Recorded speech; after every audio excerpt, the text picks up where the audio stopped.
अब गुरुकुल के सर्वश्रेष्ठ धनुर्धर कुमार देवदत्त की परीक्षा होगी। कुमार देवदत्त की, कुमार देवदत्त की, कुमार देवदत्त की, कुमार देवदत्त की, कुमार देवदत्त की। देखना महादेव, देवदत्त चुटकी बजाते ही लक्ष्य भेद देगा। उससे श्रेष्ठ दूसरा धनुर्धर कोई है ही नहीं। हाँ, सुना है। अनुज अमितोधन बता रहे थे, उससे उत्तम कोई नहीं।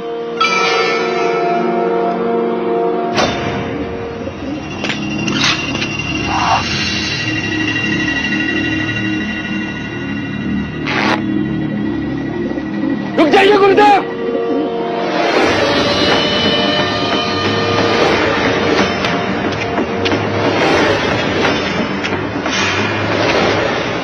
क्षमा गुरुदेव, परीक्षा के लिए क्या मूक पक्षियों को लक्ष्य बनाना उचित है? परीक्षा में धनुर्धर की योग्यता को परखना होता है। क्या युवराज के पास कोई और विधि है?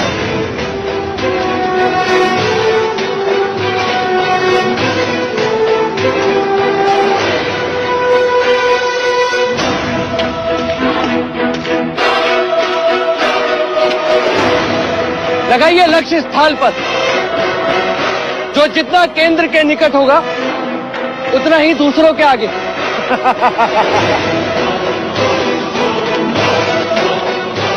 युद्ध में थाल और कटोरों पे बाण नहीं चलाते अनुज। रणभूमि में क्षत्रिय जीवन और मृत्यु पे खेलते हैं। अरे यदि उड़ते पक्षियों को नहीं मार सकते तो शत्रु तुम्हें मार देंगे। युद्ध रणभूमि में खेला जाता है जयेश, यहां नहीं, और वो भी अनिवार्य हो तब। यहां तो केवल परीक्षा के लिए निर्दोष पक्षियों को लक्ष्य बनाया जा रहा है। ये उचित नहीं। उपदेश साधु संत देते हैं, क्षत्रिय नहीं। यहाँ तो केवल परीक्षा दी जाती है, ये भीरुता के व्यर्थ कारण नहीं। कुमार देवदत्त सत्य कह रहे हैं। होने वाले सम्राट को लक्ष्य का छोप कैसा?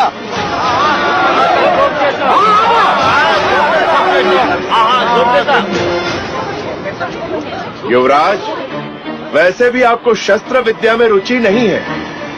हम आपकी परीक्षा बाद में लेंगे।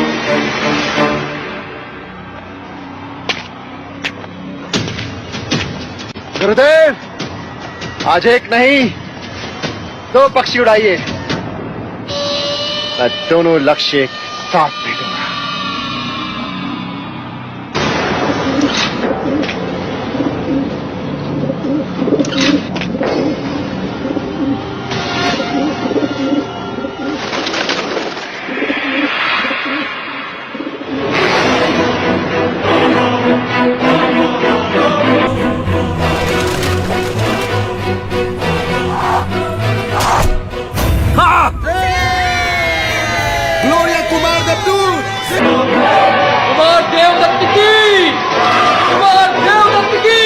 देखा महादेवी, मैंने कहा था ना, देवदत्त से बड़ा धनुर्धर कोई है ही नहीं। देवदत्त की, कुमार देवदत्त की, कुमार देवदत्त की, कुमार देवदत्त की, कुमार देवदत्त की, कुमार देवदत्त की, कुमार देवदत्त की।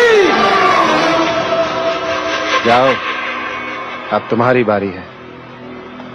एक बार अपने तीर से उड़ते हुए रक्त को देखो, कितना आनंद मिलता है। जाओ। सिद्धार्थ, अब तुम्हारी बारी है।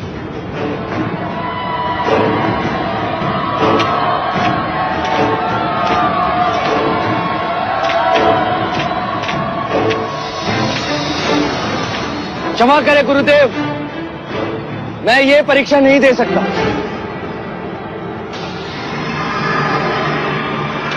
तो ठीक है गुरुदेव, परीक्षा समाप्त हुई। मुझे सर्वश्रेष्ठ घोषित किया जाए। जी गुरुदेव, अब ज्येष्ठा को सर्वश्रेष्ठ घोषित कर दें। मैं पक्षियों को नहीं मार सकता। सिद्धार्थ, तुम्हें परीक्षा देनी होगी, ये मेरा आदेश है। गुरुदेव, आप मेरी यही परीक्षा लेना चाहते हैं ना कि मैं धनुर्विद्या में निपुण हूं कि नहीं? तो लक्ष्य कोई दूसरा भी हो सकता है। हो सकता है, हाँ हो सकता है, लेकिन लक्ष्य उतना ही कठिन होना चाहिए जितने ये उड़ते हुए पंछी।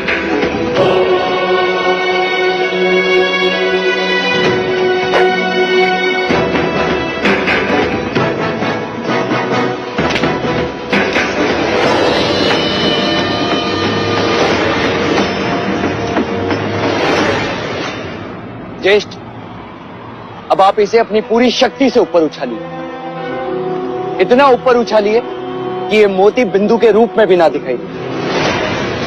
क्यों अपना उपहास कराने पे चले हो?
Me duele escuchar tus declaratorias de no violencia.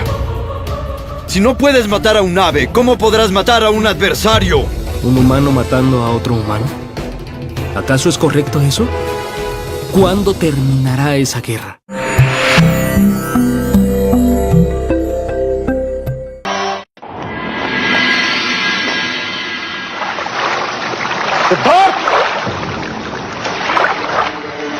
युवराज स्नान कर रहे हैं कुमार।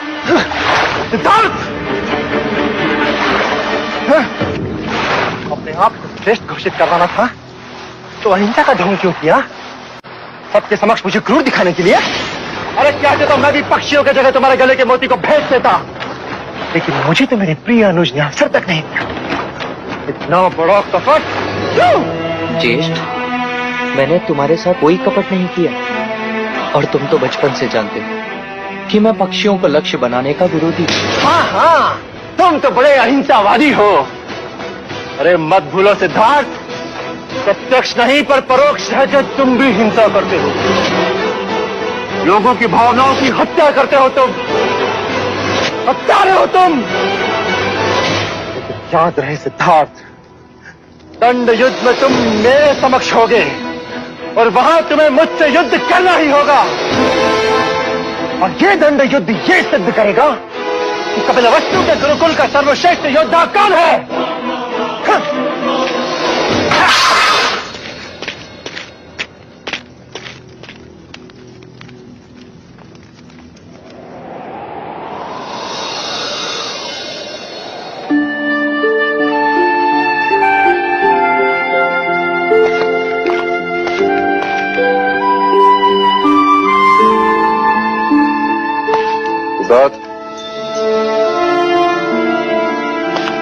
आप मुझे बुला लिया होता?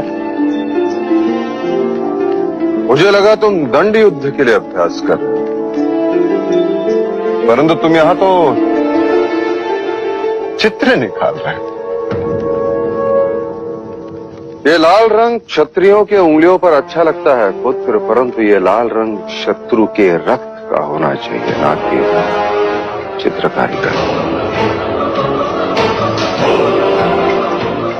तुम्हारे गुरुजनों ने गुरुकुल में तुम्हें गीता का ज्ञान तो दिया ही हो, पूर्ण कंठस्थ है। केवल कंठस्थ करने से क्या लाभ पुत्र? जब तक उसमें कहे गए क्षत्रिय कर्म के उपदेशों का पालन न किया जाए। मैं कुछ समझा नहीं। तुम्हारे अहंसिक विचार सुनकर मुझे बड़ा खेद हुआ पुत्र। जब तुम एक पक्षी को नहीं मार सकते तो युद्ध में शत्रु को क्या मारोगे? अहिंसा की बातें दुर्बल करते हैं, क्षत्रिय नहीं पुत्र। और तुम्हें क्षत्रिय हो, तुम्हें क्षत्रिय धर्म का पालन करना ही चाहिए। शाक्य कुल के भावी राजा हो तुम। अपने कुल की रक्षा के लिए न जाने कितने युद्ध करने पड़े तुम। कब तक क्षत्रिय एक दूसरे से युद्ध करते रहेंगे? राज्य की रक्षा करना उनका उत्तरदायित्व होता है पुत्र। पर क्या राज्य की रक्षा केवल युद्ध से की जा सकती है? विचार विमर्श के द्वारा भी तो प्रश्नों का हल ढूंढा जा सकता है। कायरता की बातें क्षत्रिय नहीं करते पुत्र। एक मनुष्य दूसरे को मारे, उसमें वीरता कैसे? अंत में कौन किस पर राज करेगा? अंत में वही राज करेगा जिसके हाथ में तलवार होगी पुत्र। और वो तलवार मैं तुम्हारे हाथ में देखना चाहता हूं। एक चक्रवर्ती राजा के रूप, सम्राट के रूप में देखना चाहता हूं। ये मत भूलो कि तुम शाक्य कुल के उत्तराधिकारी हो। प्रलय के समय यदि केवल एक ही मनुष्य को जीवित रहना पड़े तो वो केवल तुम्हें होना चाहिए पुत्र, केवल तुम्हें।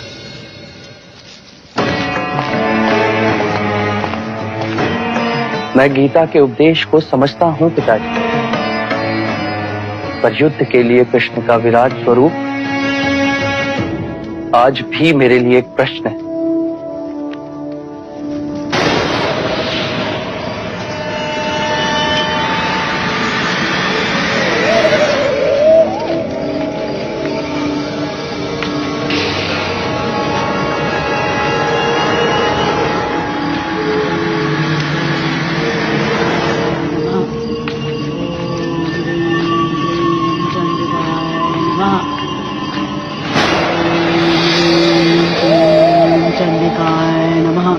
आ गई तू? कब से प्रतीक्षा कर रही थी। प्रणाम दादी। दादी, मंजली रानी आई हैं।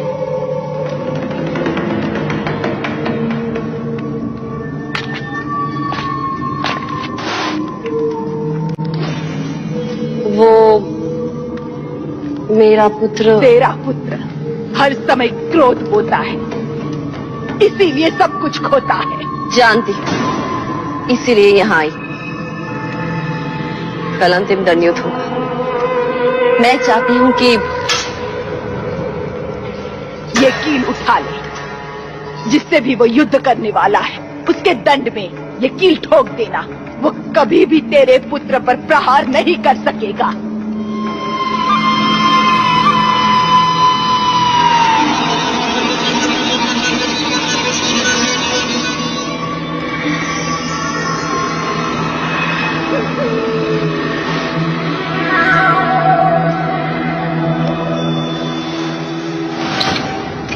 ले जा इसे। देने वाली को तू क्या देगी?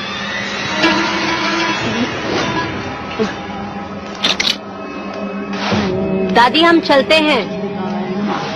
देवी, चलिए। चंडिकाय नमः। ओम ह्रीं क्लीं।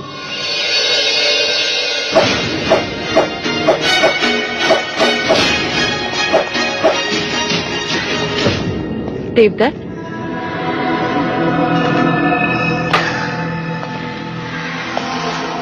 ये ले, तेरे लिए लाई। ये क्या है माँ? विजय श्री। एक माँ अपने पुत्र के लिए विजय लेकर आई है। अब सिद्धार्थ कभी भी तुझे दंड युद्ध में पराजित नहीं कर सकता। मैं कुछ समझा नहीं माँ। ये कील तुझे सिद्धार्थ के दंड में ठोकनी है। फिर देखना वो तुझ पे प्रहार ही नहीं कर पाएगा। हो गई ना तेरी जीत निश्चित?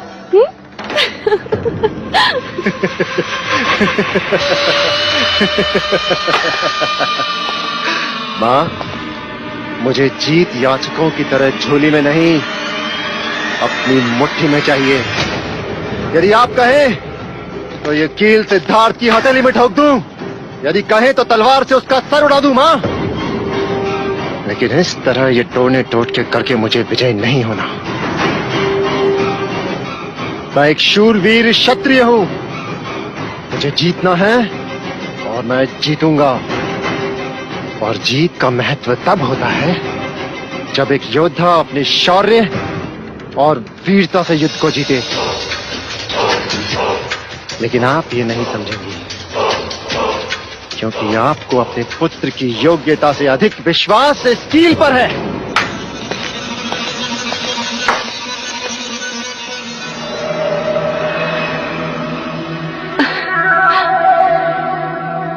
नादान कहीं का। अब चाहे कुछ भी हो जाए बेटा, विजय का मुकुट तो तेरे ही सर होगा। यशस्वी भव क्षत्रिय।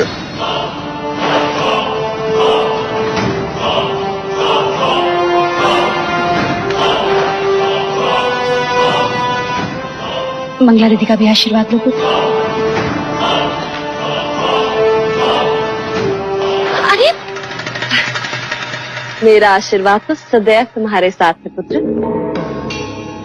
पर आज तो मैं तुम्हारे इस शस्त्र को भी आशीर्वाद देना चाहती हूँ।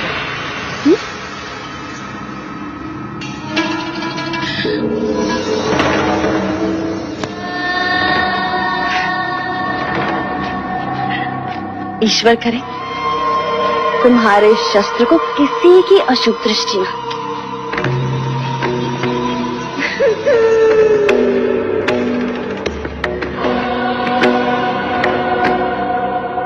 ईश्वर तुम्हें देवदत्त का सामना करने की शक्ति लो।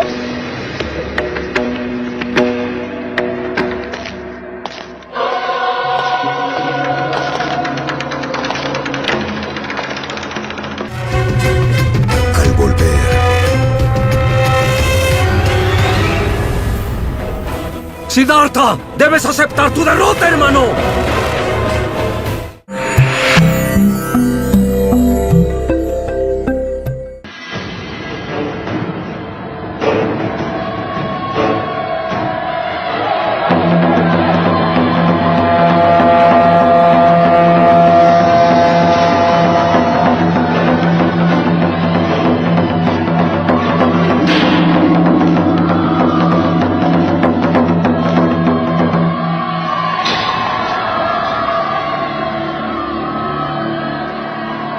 आज परीक्षा का अंतिम चरण ये निश्चित करेगा कि कपिलवस्तु के गुरुकुल का सर्वश्रेष्ठ योद्धा कौन है।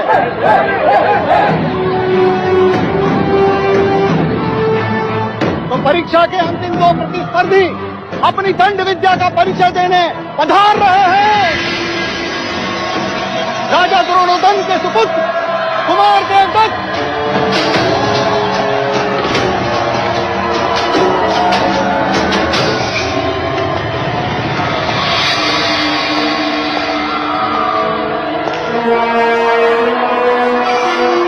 और महाराज शुद्धोधन के सुपुत्र और कपिलवस्तु के भावी सम्राट युवराज सिद्धार्थ गौतम।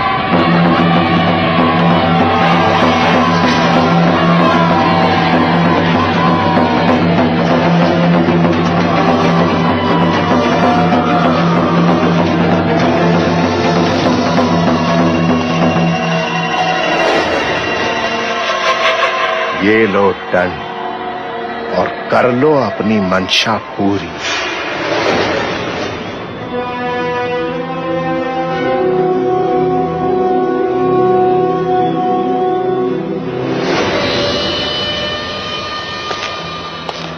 आज ये प्रमाणित कर दूं कि तुम्हारे दंड और कृष्ण के सुदर्शन में कोई भेद नहीं। वो जब भी चला सत्य के लिए चला। आज तुम्हारा ये दंड भी चलेगा तो सत्य के लिए, अपने माता पिता की प्रसन्नता के लिए, अपनी प्रजा का विश्वास जीतने के लिए।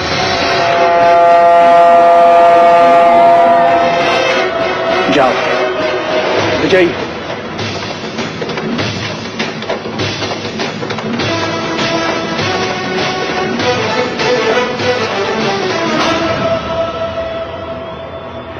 कौन दिन तू लाख चतक कर, परंतु युवराज के साहस से तो मैंने पराजय की कील ठोक दी।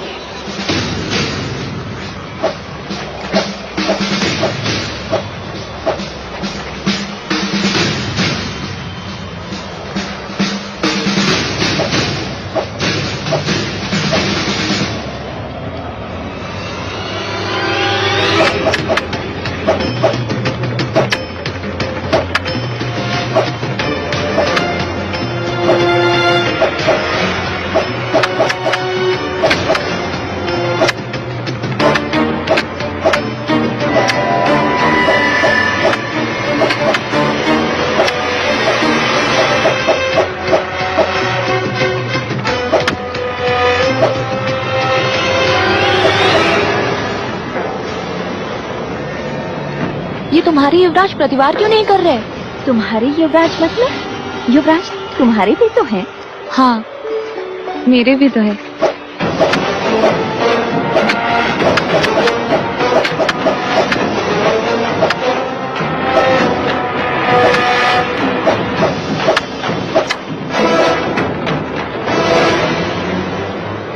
तो मुझ पे प्रहार क्यों नहीं करते सिद्धार्थ? तुम जानते हो ज्येष्ठ, मैं तुम पर प्रहार नहीं कर सकता। मान सम्मान का तुम्हारा ये प्रपंच मैं समझता हूँ सिद्धार्थ, परंतु आज तुम्हें मुझसे युद्ध करना ही होगा। प्रहार करो मुझ पे सिद्धार्थ!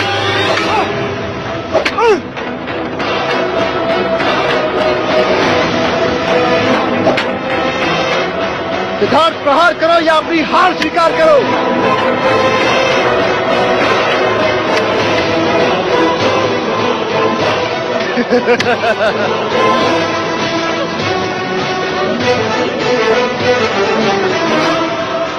ये क्या कर रहे हो तुम?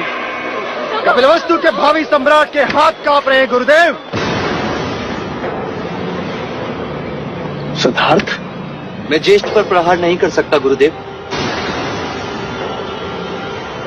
आचार्य कौंडिन्य, तो क्या मैं देवदत्त को कपिलवस्तु का सर्वश्रेष्ठ योद्धा घोषित कर दूं? नहीं, विजय भीख में नहीं चाहिए मुझे। तुम्हें प्रहार करना होगा। ये युद्ध नहीं केवल एक परीक्षा है गुरुदेव, मैं चाहकर भी हाथ नहीं उठा पाऊंगा। तुम सबके समक्ष ये स्वीकार करो कि तुम कार हो। मेरी प्रतिभा से भय लगता है तुम्हें। स्वीकार करो। सिद्धार्थ, अब तुम्हें किसी एक विकल्प का चयन करना है। या तो तुम्हें प्रहार करना है, या फिर आज के बाद आचार्य कौंडिन्य को भूल जाना है। मैं तुम्हारा गुरु नहीं और तुम मेरे शिष्य नहीं। गुरुदेव, यदि तुम इस परीक्षा में विजय न हुए तो मेरा सिखाया सब मिथ्या है। ना समझ पशु पक्षी भी समय आने पर चुनौती स्वीकार कर लड़ने को तैयार हो जाते हैं। तुम तो मनुष्य हो। मत भूलो, अतल वितल भूतल पर जन्म लेने वाली प्रत्येक आत्मा कर्म के अधीन है, कर्माधीन है। पर ज्येष्ठ, इतने भावनाशील मत बनो सिद्धार्थ। केवल अपना कर्म करो। याद रखो, बादल का मूल्य वर्षा से, पेड़ का मूल्य फल से, तलवार का मूल्य धार से, उसी तरह एक क्षत्रिय का मूल्य प्रतिभावान योद्धा बनने से।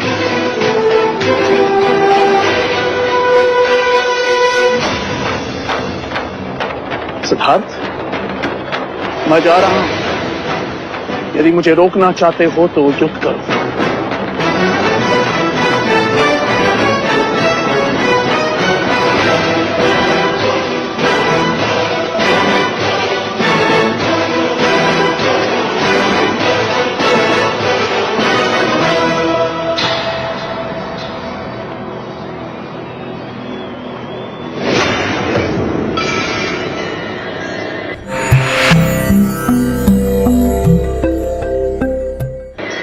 अतल वितल भूतल पर जन्म लेने वाली प्रत्येक आत्मा कर्म के अधीन है, कर्माधीन है। केवल अपना कर्म, केवल अपना कर्म।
क्षमा करना ज्येष्ठ, ये प्रहार मैं अपने लिए नहीं, गुरु आज्ञा से कर रहा हूं।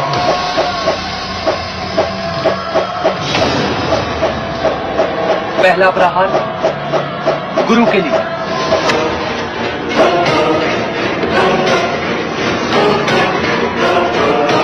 दूसरा माता पिता की अपेक्षा के लिए,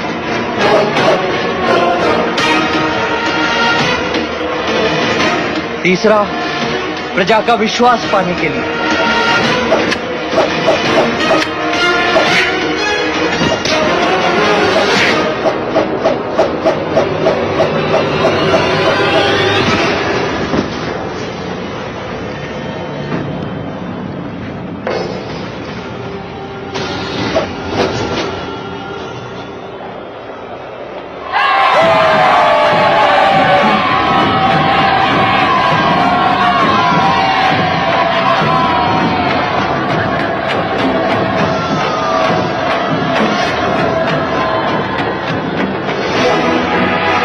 सिद्धार्थ की जय, सिद्धार्थ की, सिद्धार्थ की, सिद्धार्थ की, सिद्धार्थ की, सिद्धार्थ की, दया माता की।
सिद्धार्थ की, सिद्धार्थ की, सिद्धार्थ की,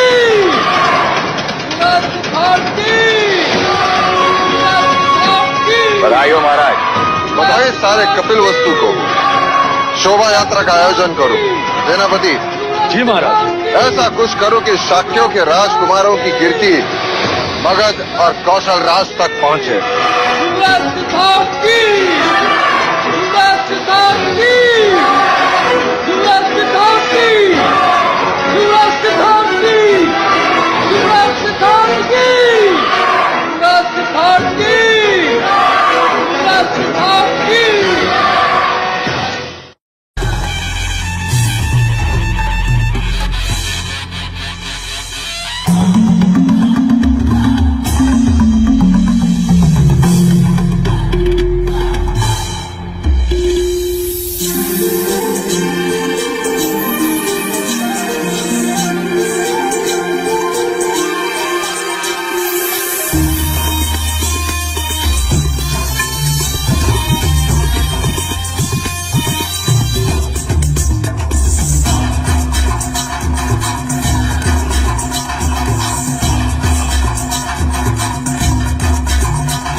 तुम बांसुरी कितनी अच्छी बजाते हो।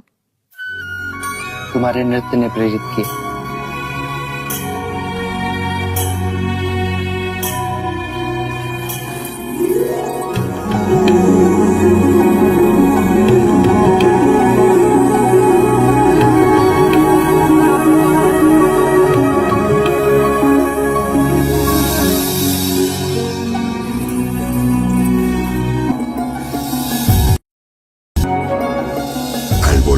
¿Quién eres?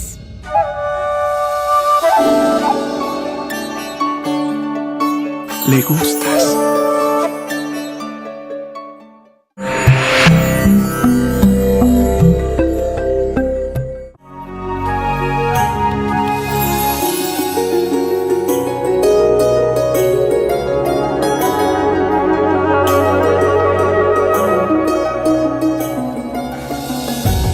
कौन हो तुम?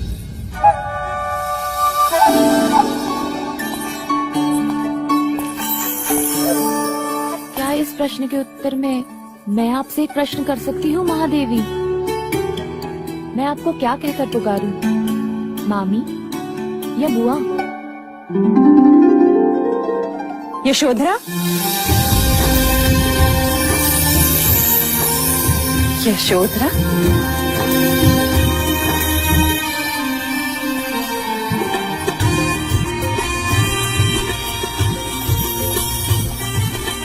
तुम यशोधरा ही हो ना? क्यों चौंक गए ना सब? हो गई ना सबकी आंखें चौड़ी? खिलाई सबकी होठों पे हंसी? कहा था मैंने माँ से, देखना मुझे देखकर सब बहुत खुश होंगे। आप खुश नहीं हैं? हाँ, पर देवदास से यहाँ तक तुम अकेले? मैं अकेली कहाँ हूँ बुआ, मेरे साथ मेरा विश्वास था। आप सबसे मिलने की इच्छा थी और फिर आप सबको भी तो मेरा इंतजार था या नहीं? हाँ किंतु महाराज दंडपाणी ने तुम्हें रोका नहीं? होते तो रोकते ना मजले मामा, वो तो वैशाली गए हैं। और माँ? माँ सासे वहाँ देवदा में ले रही हैं, पर उनका मन यहाँ कपिल वस्तु में घूम रहा है। तुम्हें इस तरह अकेले नहीं आना चाहिए था। माँ ने भी यही कहा था बड़े मामा, पर अब मैं बड़ी हो गई हूँ, कुछ कर्तव्य मुझे भी तो निभाने चाहिए। कर्तव्य? कैसे कर्तव्य? दूरियां मिटाने के। 10 वर्ष हो गए बुआ, आपने अपने भैया को नहीं देखा और माँ ने अपने भैया को।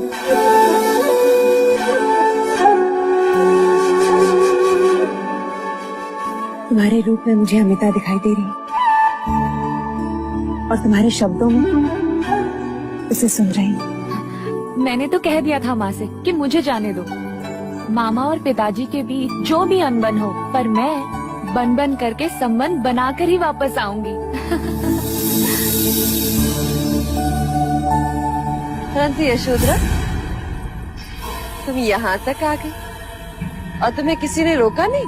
हाँ मंगला मामी, नगर द्वार पर चन्ना से भेंट हुई तो वो मुझे नगर ले आया, और राजप्रसाद के बाहर लोशिका मिली, वो मुझे भीतर ले आई। हाँ महादेवी मेरे पास आकर कहने लगी, पहचाना? मैंने कहा नहीं, तो कहने लगी 10 वर्षों के बाद आई हूँ, मुझे पुष्प पसंद है और मेरे हाथी का नाम कुंज है। मैं तुरंत पहचान गई, गोपा। लोशिका?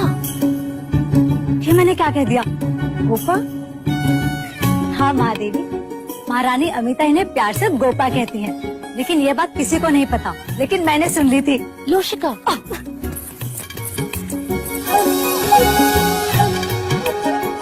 गोपा, अच्छा नाम। कपिल वस्तु में तुम्हारा स्वागत है गोपा।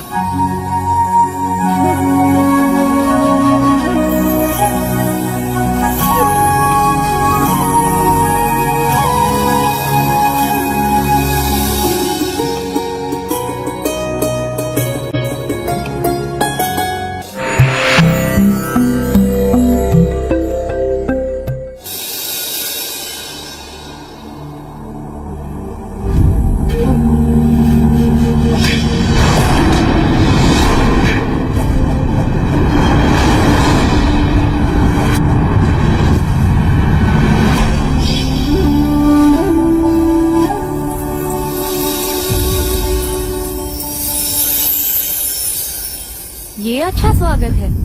शास्त्र कहते हैं अतिथि देवो भव, पर यहाँ तो विपरीत है। ये अतिथि अपने अतिथ्य को ढूंढते ढूंढते थक गई। मुझे लगा तुम अभी भी सबसे मिलने में व्यस्त हो। सबसे मिल ली, केवल तुम शेष हो। ज्येष्ठा से मिली? हाँ, वो भी पराजय पर बहुत क्रोधित है। जानता हूँ, वो अपनी पराजय को सहज स्वीकार नहीं कर सकते। और तुम भी तो अपनी विजय का आनंद नहीं मना रहे। ऐसा क्यों कहती हो? स्वयं से पूछो। सब कुछ छोड़कर यहाँ अकेले आकर बैठ गए। कोई काव्य की रचना कर रहे हो? नहीं। जब जब मेरा चित्त प्रश्नों के अधीन होता है तो मैं यहाँ उत्तर खोजने चला आता हूँ। प्रश्न? कैसा प्रश्न? यही कि अमावस्या की रात से भी काला क्या होता है? इतना साधारण प्रश्न। अमावस्या की रात से भी काला होता है स्त्री की आंखों का काजल।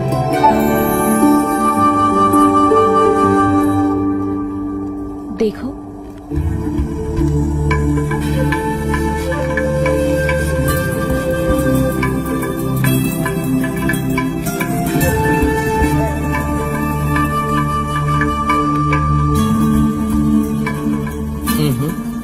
कलंक। अब बताओ, जल से पतला क्या होता है? प्रेम। सच कहा ना मैंने? ज्ञान। जल से पतला ज्ञान होता है शुद्धरा। अब एक प्रश्न मैं करूं? हाँ हाँ, पूछो ना। तुम केवल अच्छी बांसुरी बजाते हो या सिखा भी सकते हो? तुम चाहो तो सिखा भी सकता हूँ। कहते हैं ज्ञान और खुशियाँ बांटने से बढ़ती हैं यशोधरा। गोपा, गोपा अच्छा नाम है ना? पहले एक सुर सीखो, केवल फूको इस तरह।